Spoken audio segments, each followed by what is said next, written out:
Hello,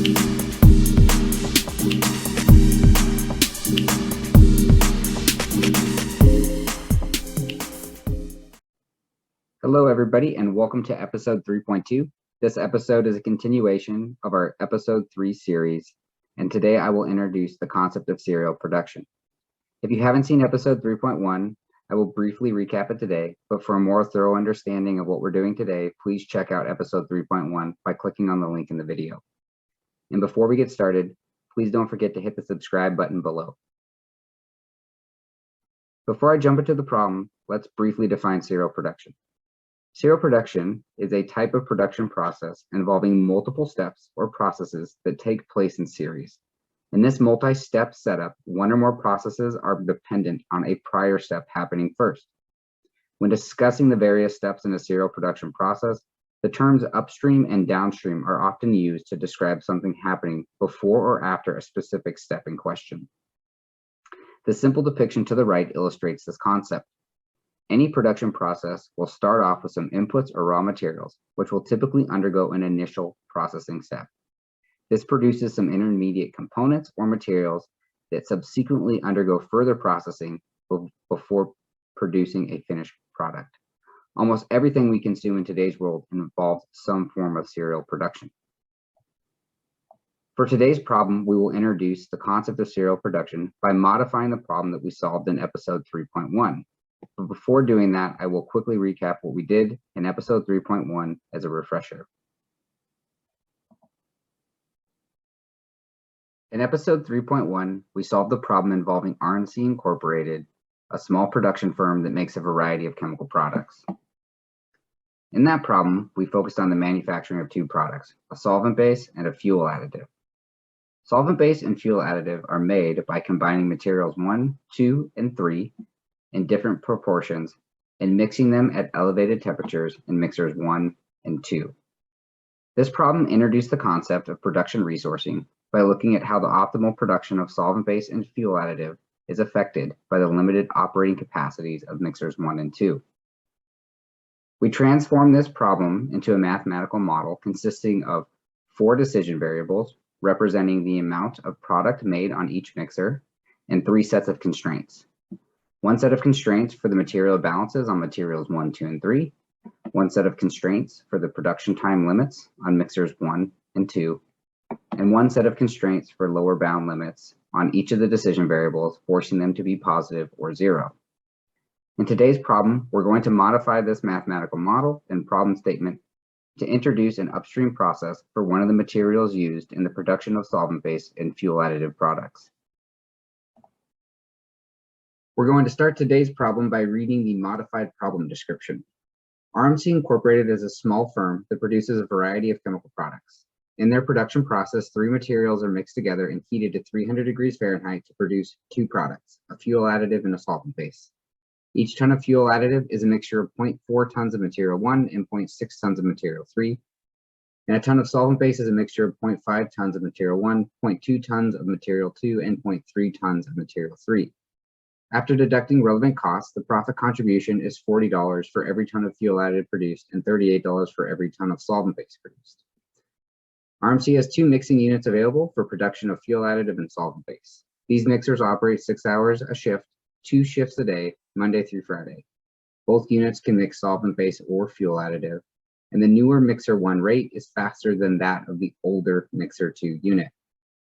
While materials 1 and 2 are procured from vendors, material 3 is an intermediate material, which is a stabilized version of material 4.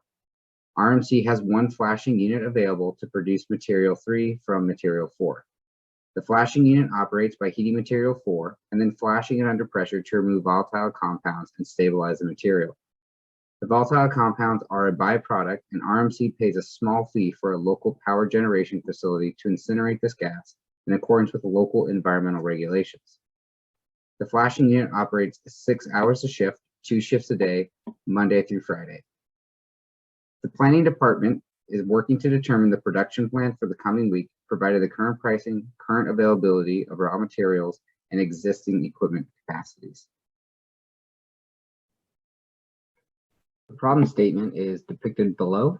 And for those who were with us in episode 3.1, You can see the bottom part of this depiction looks very familiar. We have our materials, material 1, 2, and 3, which are mixed in various proportions in either mixer 1 or mixer 2 to produce our two products, solvent base and fuel additive. With the revised problem statement, we introduce this new upstream process where we take a new raw material 4, heat it, flash it under pressure in our new flashing unit 1 labeled FD1 to produce a byproduct B1 and our material 3. The problem definition for this statement will contain a lot of the information we already covered, but it also has some new pieces related to the upstream process that we're introducing. So I'll quickly cover the stuff that we already know. We know the profit contribution for solvent base. I'm going to zoom in here a little bit, make it a little bigger.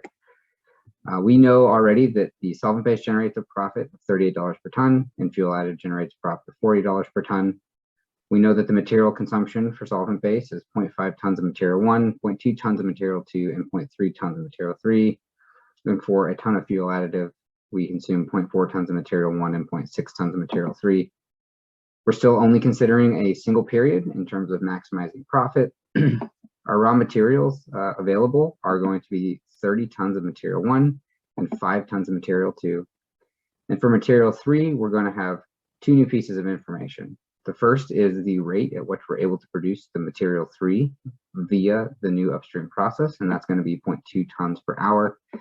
And our opening inventory that's already in the tank, which is going to be 10 tons.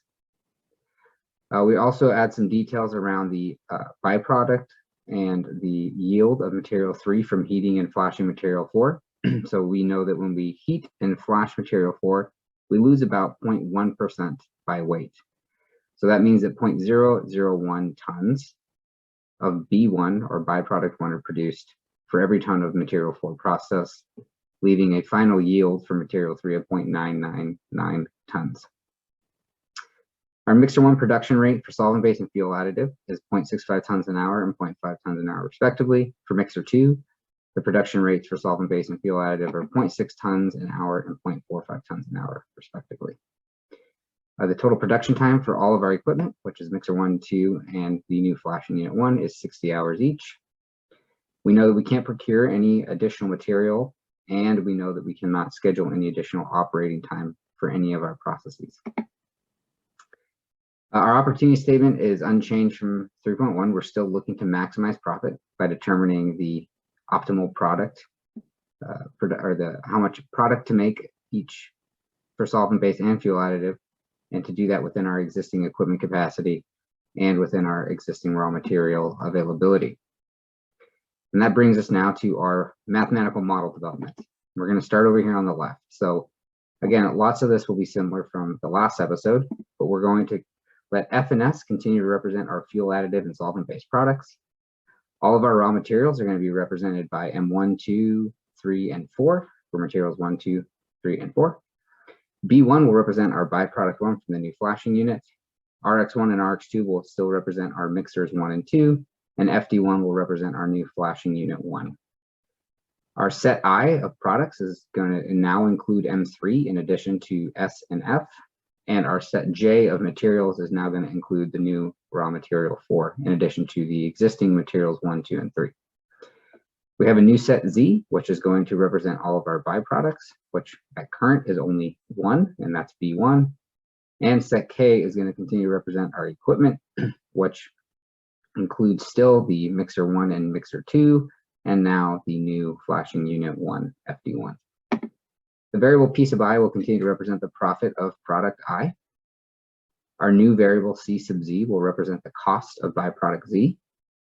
Y sub ik is going to continue to be a variable that represents the amount of product I manufactured by process K.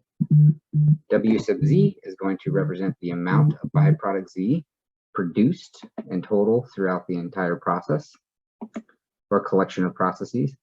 X sub ij is going to continue to represent the material J consumed per ton of product I. And our new variable or new coefficient B sub Zi, new parameter B sub Zi will represent byproduct Z produced per ton of product I. M sub J will continue to represent the material availability for material J. T sub k will represent the time available for equipment K, and R sub ik will represent the production rate for product I on equipment K. So with all of our parameters and variables appropriately specified, we can now move on to defining our objective function, decision variables, and constraints. So for objective function, we have essentially two components. We have a profit component from the products that we make and sell. And we also now have a new cost component, which is going to be associated with the handling of byproducts. So for the profit component, we have the P sub I, the profit contribution of product I, multiplied by Y sub ik, the amount of product I made on process or in process K. And we're going to sum those up for all products I on all pieces of equipment or in all processes K. And then we also have to now account for the cost of byproduct. So we're going to take the cost of byproduct Z times the amount of byproduct Z that we're making in the process. And we're going to sum that up for all byproducts. For the decision variables, we have Y sub ik, which is again the tons of product I produced by process K, and a new decision variable W sub Z, which represents the tons of byproduct Z produced per ton of I. Our constraints are going to include 5 different sets. So we'll have one set of material balance constraints for materials 1, 2, 3, and 4.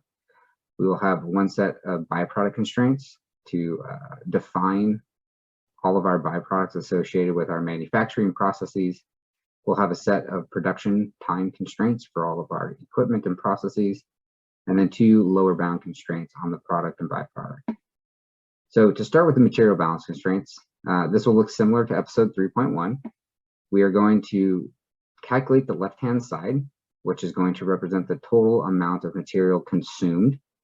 So this would be X sub ij, the amount of material J consumed for every ton of product I made, times Y sub ik, which is the amount of product I made on process K.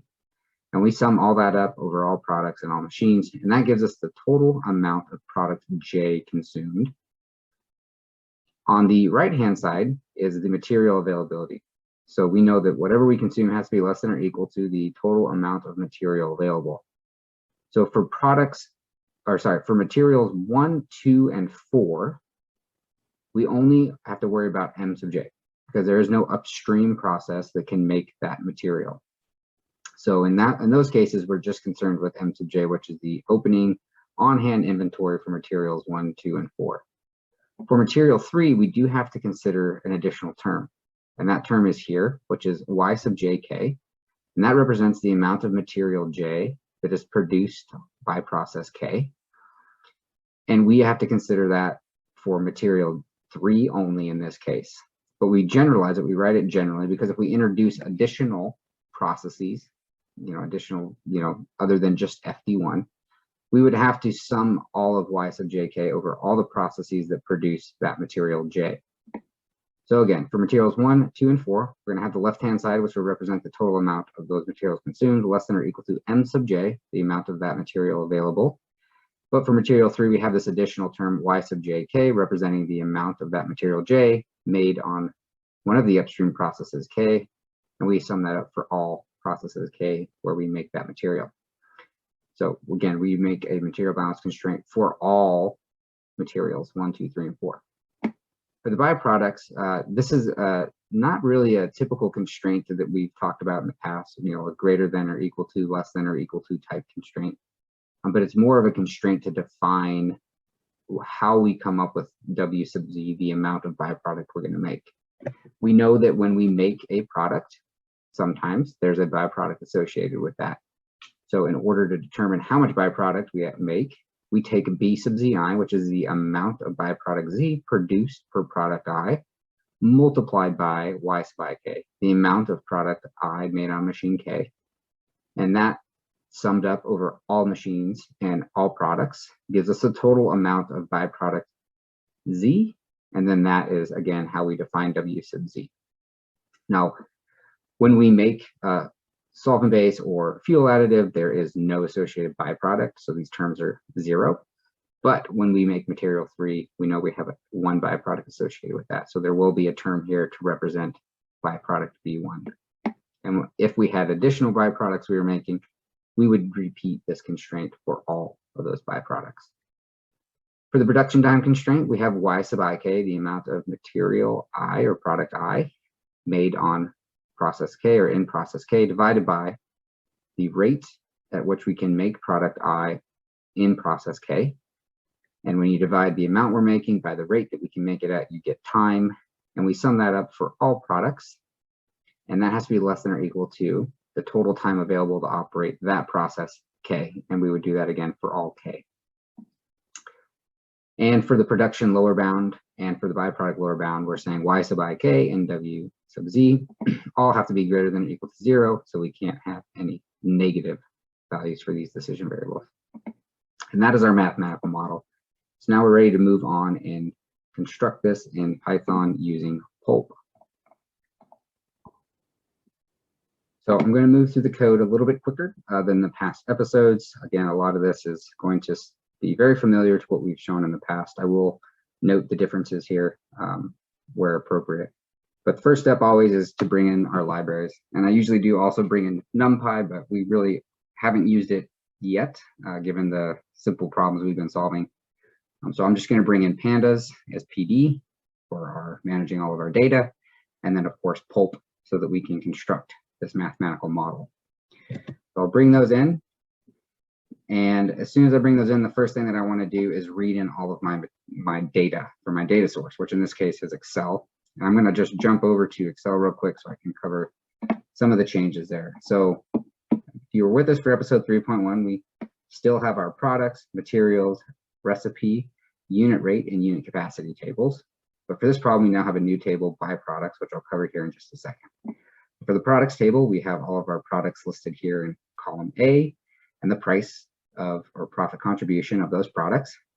For M3, you'll notice that we are saying there's no profit contribution for making M3.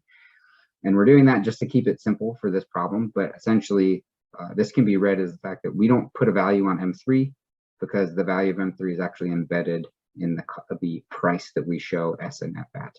So this price essentially is accounting for all that intermediate component value. On the materials table, we have all materials in column A, and then the amount, the tons of that material available in column B. And what's new here, of course, is material 4.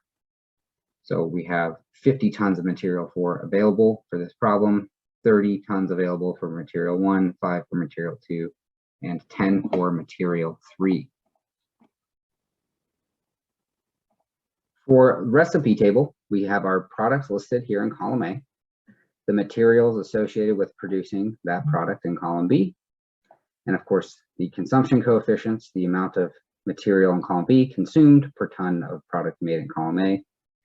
And what's new here is we are now listing M4, and as you can see, for solvent base and fuel additive, we don't consume any M4 directly, so that coefficient is 0. And of course, now M3 is actually one of our products. It's an intermediate product that we make.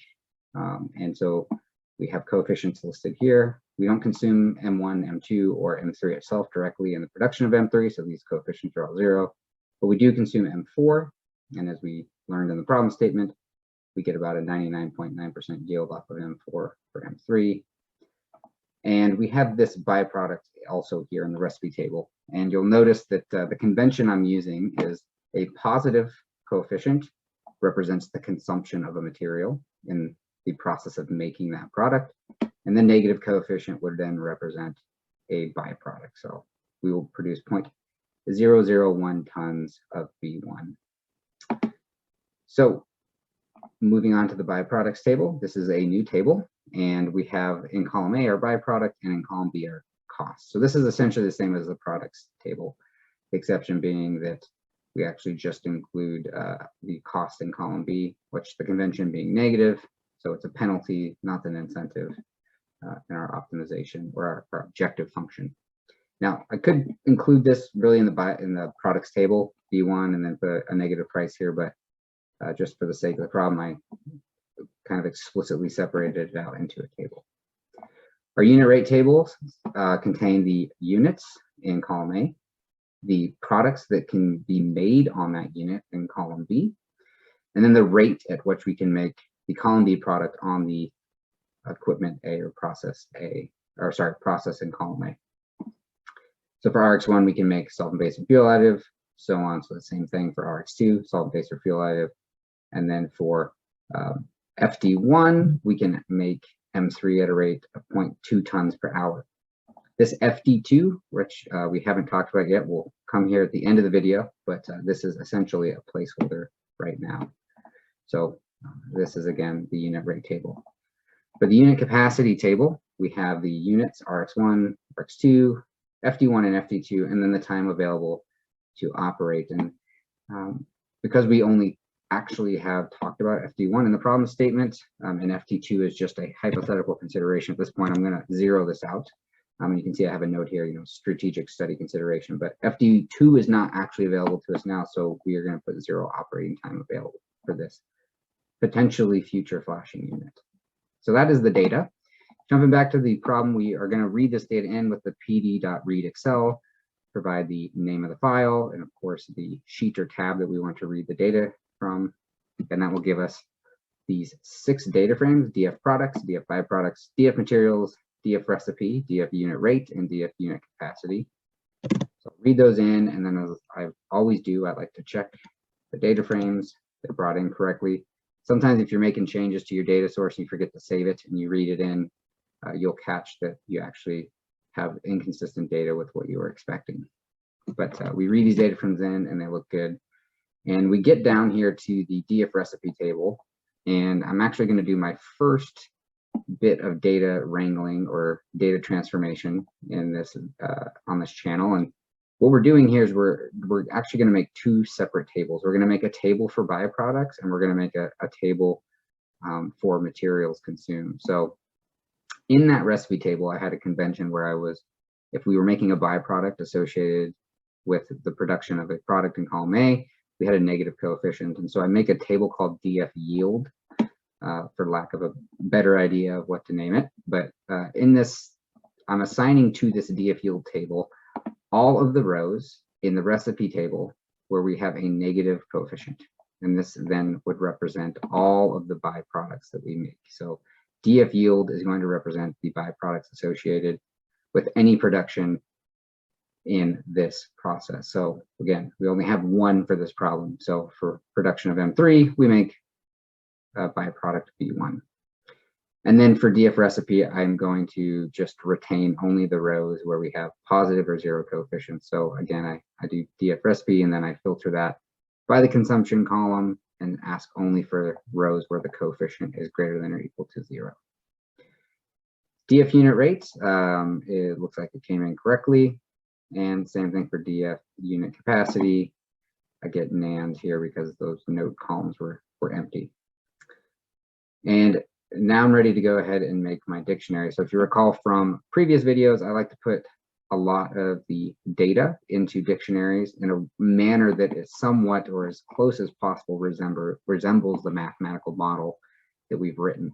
It'll make it easier to track things throughout the coding process if you develop the mathematical model and then try to use at least the notation similar to what you put here. So for the dictionaries, we're going to make our X sub ij dictionary, and I covered how to do this, make a nested dictionary last time, but we're going to basically make a first level of keys for each product. So the dictionary will be X sub I, so we'll start with X sub I, which we're going to use P to represent product, and make a key for each product. And then we have to make another set of keys within that, so a second level of keys representing the materials. So that's the X sub ij, the 2 indices. And then we populate that with the coefficients that we had in our DF recipe table. We do the same thing for M sub j. We're going to make a dictionary for the availability of materials 1, 2, 3, and 4. We'll make a dictionary for P sub I to represent the profit contribution of our products, SF and M3. We'll make a dictionary for R sub ik, which again is the production rate of product I on equipment K. And you'll notice that I'm actually doing something here where I filter out the DF unit rate table and I make a list called rates. And I'm basically just saying, hey, I only want the table where our actual DF unit is equal, or the product is actually made on that unit. Make that into a list And then I use that down here to make the second layer of keys. And that's important because you can't make the products, every product on every unit. They're not all fungible. So you can't make solvent base or fuel additive on FD1. And so that's why we make this list rates so that we can build a dictionary correctly. For T, which again is the T sub K, so this is the amount of operating time for equipment K. It's pretty straightforward. And then we have our new dictionaries B sub ZI and C sub Z. B sub ZI again is going to be the coefficient of how much byproduct Z we make for every product I. And then we have C, which is also the dictionary of the cost associated with byproduct B. So again, you can see I'm making a list of sources here, which is going to represent how I make the second level of keys for my dictionary, B sub ZI, because we don't have byproducts associated with every product that we make. So we only have byproduct B1 associated with product M3, but we don't have any associated with products S or F.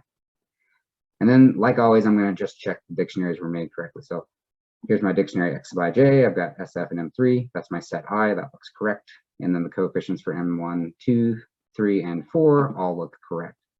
Dictionary M sub J, I got my 4 materials here, M1, 2, 3, and 4, and all those availabilities correctly match the data set. I have my P sub I, so I have my set I here, SF and M3, so that looks correct. All the profit contributions look to match the data set. Then I have R sub IK. So I have S, F, and M3 is my primary keys, which makes sense. And then the equipment associated with making that product SF and M3. So for S and F, we have the same equipment RX1 and RX2, but for M3, we only use FD1 and FD2. And again, this is just hypothetical at the moment. We don't have any available operating time for it. We have T sub K, which is again the amount of operating time for each piece of equipment. We have 3 operable pieces of equipment, a 4th hypothetical one, but RX1, RX2, FD1, and FD2. And the operating time looks appropriate for these 3, but you can see what I was just talking about. I should have 0 here for FD2, and I updated my data set and I did not save it. So I actually need to go ahead and save it, and then I'm just going to rerun all of these cells and make sure that that gets read in correctly. And we're good to go. So that's again why you want to sort of view all of these things after you made them. B looks good. We only have 1 byproduct, so B sub ZI, Z being B1, and then the byproduct associated with which product we're making, M3, and then of course the yield. So we're good to go there. C is the cost of our byproducts, which we only have 1, and we said that cost was 1 cent per ton. So everything looks to have been read in correctly.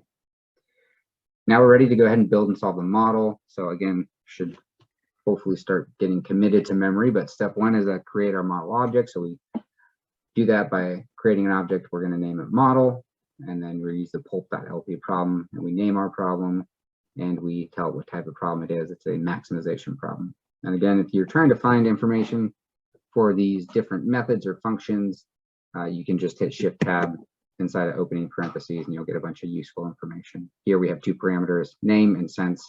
This is again maximization or minimization, and then the name, and the defaults are shown here. So if I didn't name it, the default I get is no name.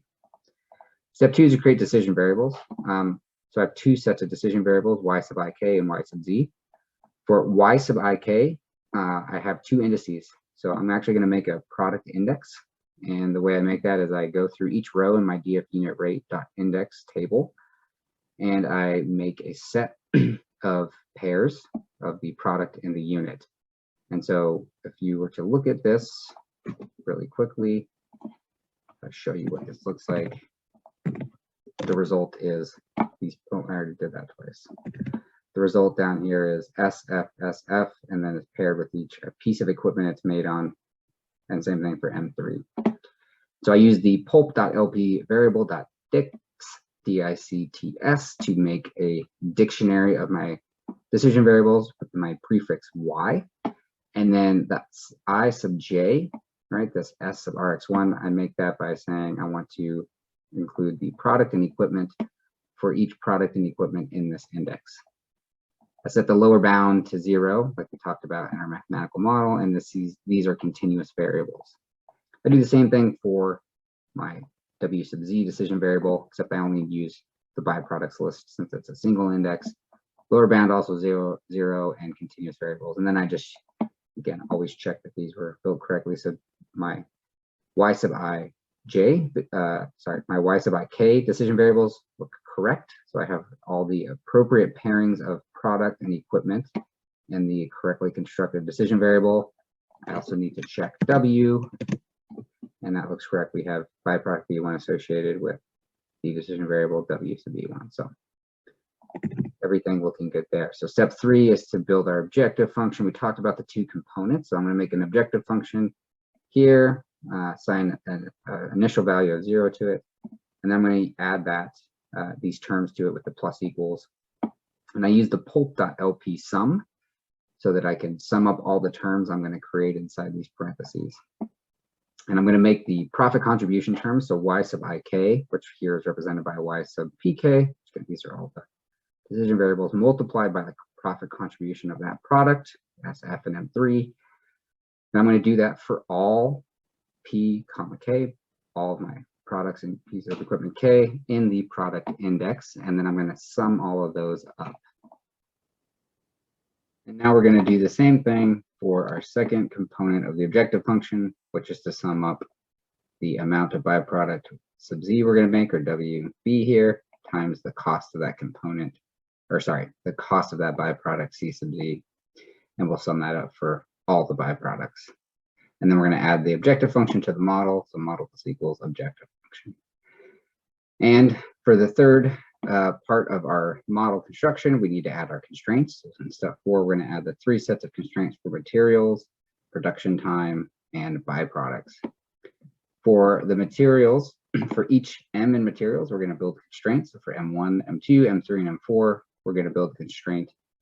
For M1, for materials 1, material 2, and material 4, recall that we do not have this extra term on the right because we have no upstream production process making it.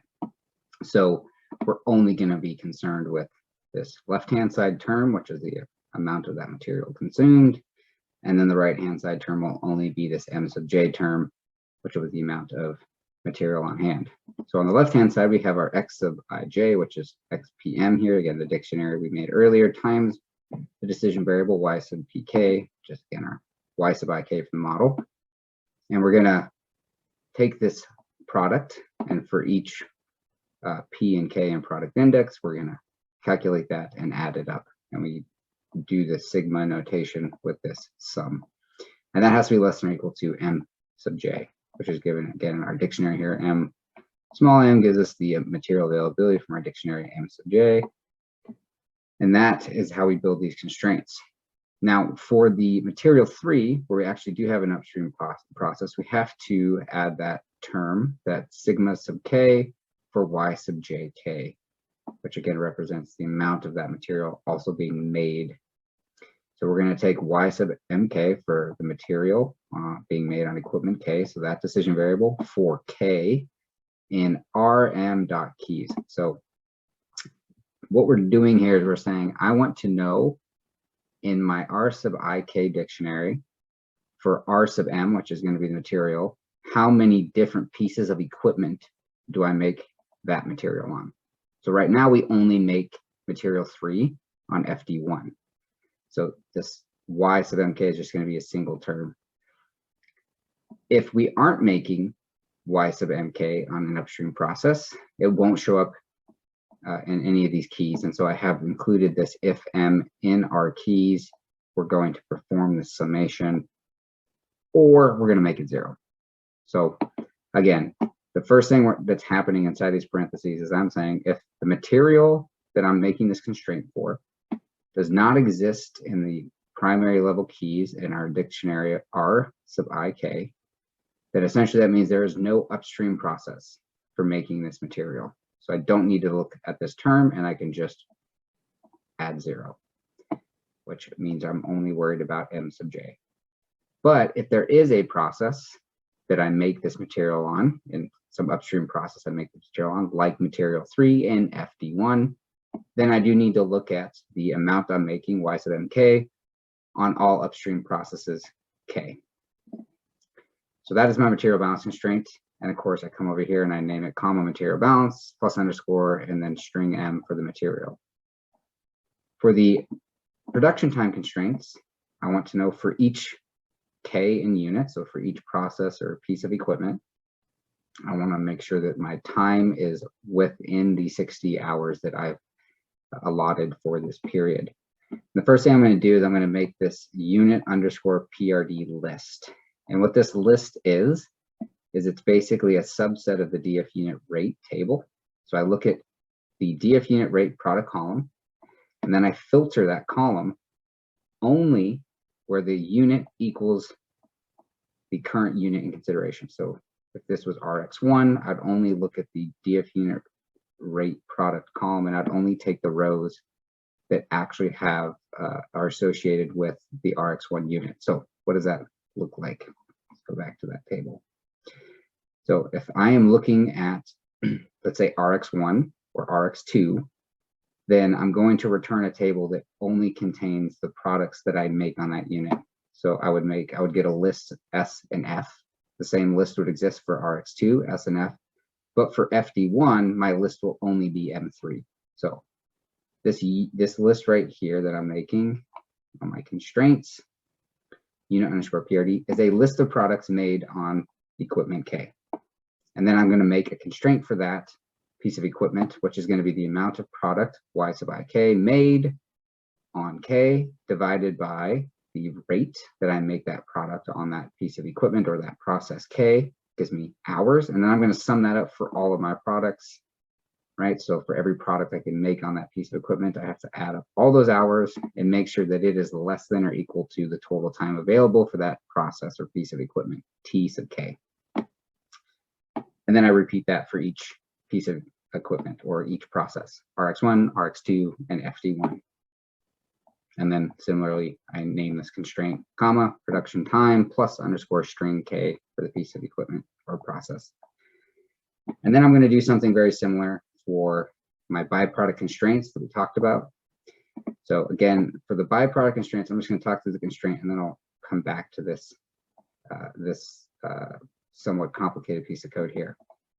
But for the byproduct constraint, I want to know how much byproduct I make for each ton of product I'm producing. So in simple terms, I know that I'm only making one byproduct, B1, and I'm only making it when I make M3. I don't have any byproduct associated with an S and F. But if I did, this general equation would create a constraint for each of those. So it basically says for B sub ZI, so for each byproduct I make for making product I, times the amount of product I make on each piece of equipment, for each product and each piece of equipment, I'm going to sum all that up to get my total byproduct, W sub Z, which is again WB here. And then I'm going to name that constraint byproduct underscore string B. So that's the byproduct constraint for byproduct B. What I'm doing up here is kind of similar to what I did before with like the unit production list here. I'm making a specific index to loop through because I do not make byproducts for every product. So I actually need to make a specific index to build the constraint correctly. And just to show you what this looks like, gotta fix the white space here. This Python is very sensitive to white space issues. So I'll show you what this looks like. It'll make a lot of sense what I'm doing here. So you can see here that I make a byproduct. So I have M3 is the product that I'm making on FD1. And if I had FD2, which again, this is just hypothetical, but if I had it, I would also make M3 on FD2. So this is basically an index that shows the products I'm making on each piece of equipment that also yield a byproduct. S and F don't yield byproducts, which is why they're not in this index. So that's what this piece of code is doing. It's basically saying for every row in this subsetted table, and this is a somewhat complicated piece of code, but we'll go from the inside out. I look at my dictionary of byproducts, and for that byproduct I'm looking at in this for loop, I'm going to look at all the keys associated with it. And that keys, that secondary level keys, is going to be all the actual products that I make that yield byproduct B. So I make that list, and then I look at my DF unit rate product column and I ask if any of those products are in this list, and then I subset the table by that. And then I loop through each row for that to make this byproduct index, where I append the product that yields a byproduct and the unit that is associated with making that product. So again, very complicated looking, but it's good to generalize this because as if we were to add additional byproducts or add additional units, we can do that easily when the code is general like this. So the way that basically works is I come up to B, I look at my first byproduct B1, then I look at the keys in the secondary level, which is only M3, and then I come to my DF unit rate table, which is up here, and I say, hey, where are there products in this list that are associated with my byproduct? And there's these two, M3, so I return the pairs M3FD1 and M3FD2. So again, loop through that for each byproduct, which in this case is only one, and then I name it byproduct underscore string B. And then I'm going to write the model like I always do, and then I'm going to use this LP note file, text file, to make sure that everything got built the way I liked. And we can see here the objective function. So I have my profit contributions for solvent base and fuel additive on mixers 1 and 2. So that looks normal and matching from last time, but I also now have this cost component for byproduct B1, and it's negative, as you can see here. So that looks correct. I now have a new constraint for byproduct B1, and so I've got this is a negative WB1, so we can just move that over here. What that would then do is that you can see WB1 is equal to these two terms, the amount of byproduct that's yielded from making M3 on FD1 and M3 on FD2, which FD2 is just hypothetical at this point. Material balance 1 looks correct as before in episode 3.1. The same for material 2, this looks correct. It's the same as episode 3.1. We have our new constraint, material 4. I'll come back to material 3 in a second. Material 4, we have our new constraint here. We consume, some of that material 4. We make M3. 99.9% of that material 4 becomes M3. And so you can see again, M3 on FD1, M3 on FD2 has to be less than or equal to 50. So that looks correct. If we come back to material 3, we see that we have our consumption for fuel additive on mixer 1, fuel additive on mixer 2. We have our consumption down here for solvent base on mixer 1, solvent base on mixer 2, but we have these two extra terms, which are negative in sign because we're actually producing M3 on FD1, and if we had FD2, M3 on FD2. So you can see now we have correctly constructed this material balance 3. Production time constraints all look good. You can see here we don't actually have a flashing unit 2, so there's no hours available. And the production time for RX1 and RX2 looks good. So this was all built correctly. And so with that, we're ready to solve the model. So we'll go ahead and solve it. We get an optimal result here. We use, again, model.solve. We're using the CBC solver. Messages equal true, key files equal false, so I don't put a bunch of files in this directory. And then I return the status, which is optimal, which is good. I'm going to get my objective value, which is $1916 to $1,916. Then I'm going to create, like I did in previous videos, using a loop and extracting the variable information from the object. I want the class, the variable name, the variable value, and the reduced cost, if any. Put that into a nice data frame. And we can see we have our variable class. We have our variable name. So byproduct WB1, Y sub F on mixer 1 and 2, Y sub M3 on FD1 and 2, Y sub S on mixer 1 and 2. The values. So obviously we're not making anything on FD2, it doesn't exist. We're making some fuel additive on both mixers 1 and 2. We're making solvent base only on mixer 2, none on mixer 1, and essentially a 0 reduced cost for all of these. So to the negative 15th is essentially 0. Looking at the constraints, see all our constraints here, and we can immediately see over here on the right side, we've got a couple high limit costs over here. So material 2 and material 3 both have high limit costs. So that's, if we were wanting to increase our profit, those would be the first two places to look, either getting more material 2 or finding a way to debottleneck and make more material 3. And we can see down here, On mixer 2, we have consumed all the available operating hours. There's no slack. We have some slack on mixer 1, about 50% of our time, actually, close to 50% of our time left. So underutilizing mixer 1. For FD1, flashing unit 1, there's no slack. So we were using all our operating time on that flashing unit to make material 3, and we see a limit cost here as well associated with that. And of course, these two are sort of not real constraints. FD2 is not built. We don't actually have that flashing unit, and byproduct 1 is just a defined constraint for material balance. So again, running this, very easy to incorporate that upstream process. We get some really useful information about where our bottlenecks are and where we might want to focus in terms of improving profitability. And so with that, I'm just going to walk through a really kind of simple exercise that's pretty common in these sorts of situations, which is, you might report out, hey, this is our run plan and these are our constraints and this is kind of what they're costing us. And someone might ask, well, we've been talking about building that second flashing unit for a long time.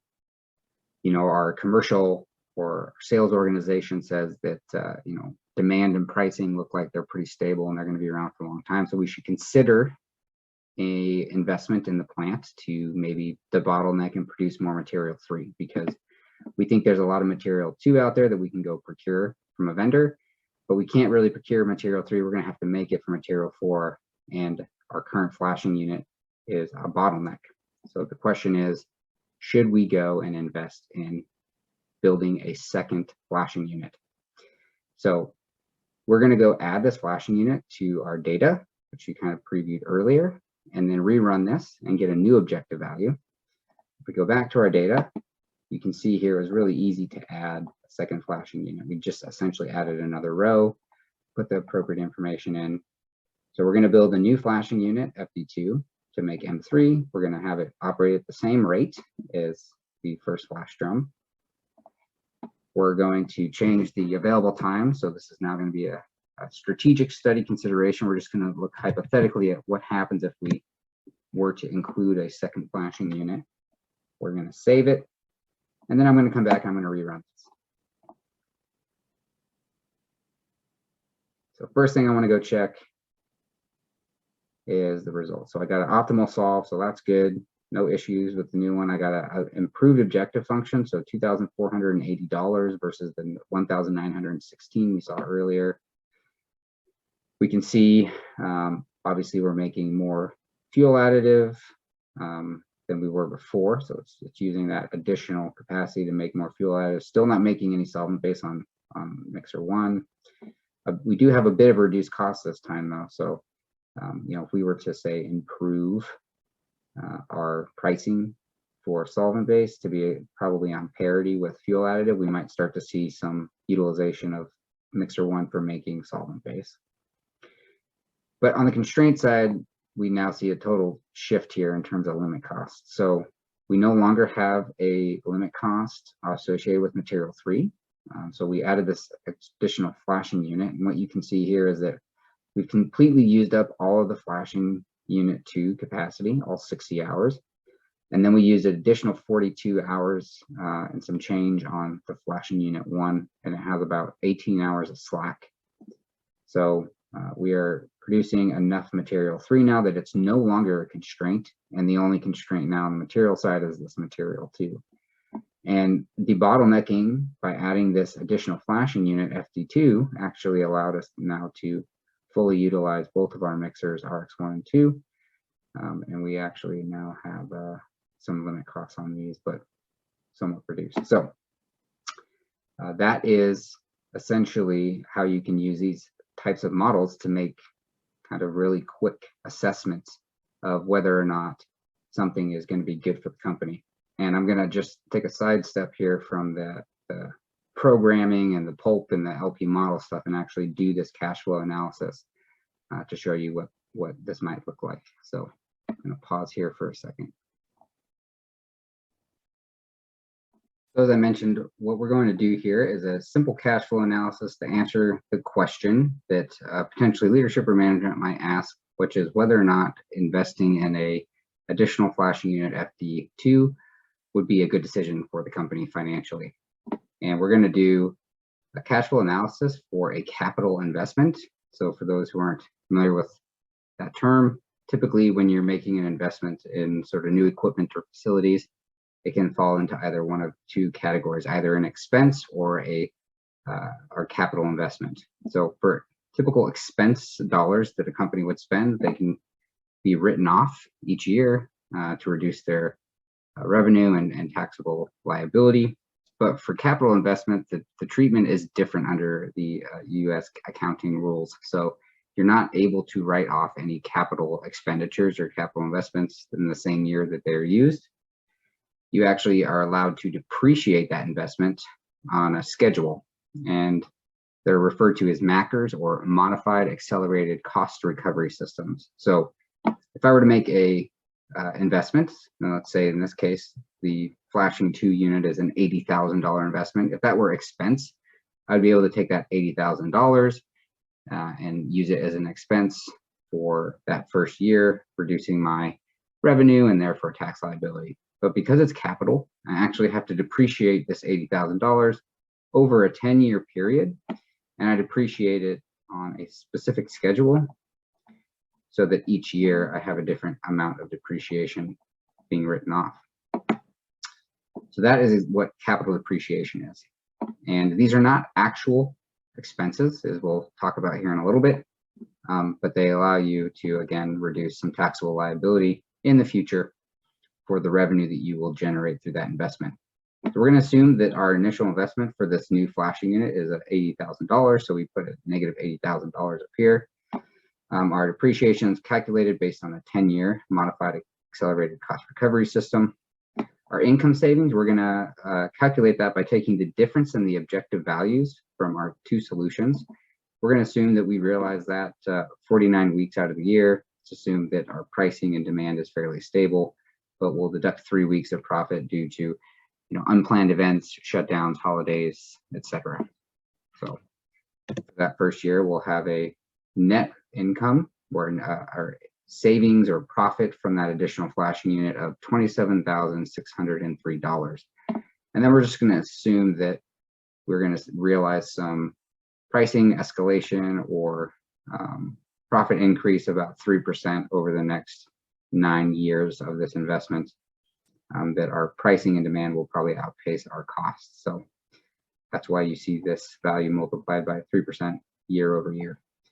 We're going to assume that this is, maybe some sort of really sophisticated and proprietary flashing unit. Probably not a real thing, but this is, again, just a fun exercise. So we're going to say that we have to pay our vendor who provides this flashing unit $1,000 a year for licensing of their technology. So we're going to add that as an annual expense. That brings our income before taxation for this investment to $26,603 in year 1, and then so on and so forth for years 2 through 10. And now we need to figure in taxes and depreciation. So the way that we do that is we take our income before tax and we deduct our depreciation.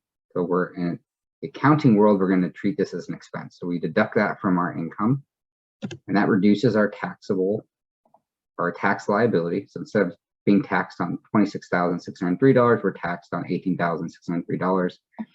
We'll pay $7,069 in taxes, which is a tax rate of 38%, bringing our net profit to $11,534. But because, as I mentioned, this is not an actual expense. We already spent that $80,000. We're not really having any additional expense other than this $1,000. But this depreciation expense is not real. So we have to add it back in to get our final cash flow, which is $19,534. And again, we repeat this for years 2 through 10. So that is our cash flow. Now, to determine whether this is a good investment or not, we're going to actually use a criteria called NPV, or net present value.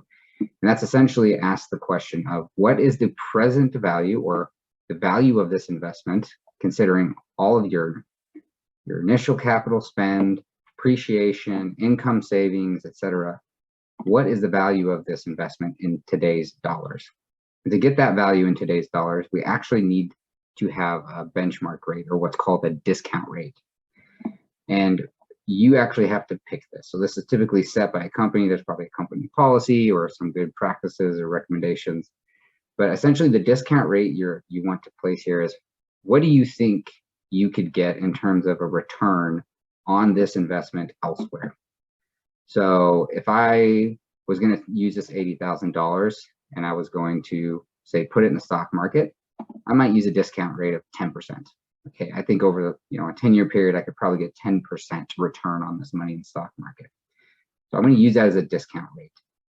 And then I'm going to take all of my cash flows. In this case, we're going to use 12% because that's somewhat high. So it's a conservative. So the higher the discount rate, if you still have a positive net present value, that's a good thing. That means that you have some safety in this investment, or a conservative investment. So we're going to use a slightly higher rate of 12%. Now I'm going to take each of these cash flows and I'm going to discount them using 12%. So I'm going to take 9 years of $21,877, and I'm going to discount that at 12% back from year 9 to year 1, and that, or sorry, year 0. And so that $21,877 is actually $7,889 today. That first year's $19,534 is actually $17,441. And this is again at 12%. And then I'm going to add all those up to get my NPV, right? Or sorry, add all those up and subtract my initial investment. That gives me an NPV that says, hey, considering the initial investment, all my cash flows, discounting them into present days, the present dollars, at 12%, I have a $37,500 NPV. So that's good. It's not zero and it's not negative. So that means that I'm going to make money on this investment. A different way to look at it is internal rate of return. So this asset's slightly same question, but slightly different way. What would the discount rate have to be in order for my NPV to be 0?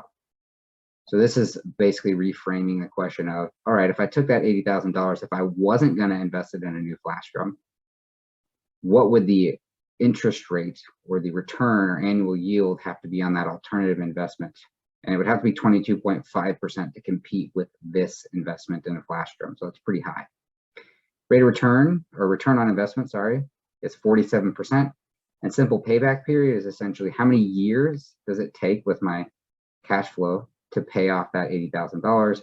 And essentially what you get is that, hey, it takes about 3 years, which makes sense if you kind of look at the cash flows here. So 3 years to pay back that $80,000 investment. So it's pretty low risk, meaning, 3 years you break even. So if the market goes upside down in year 4, you didn't really necessarily lose any money.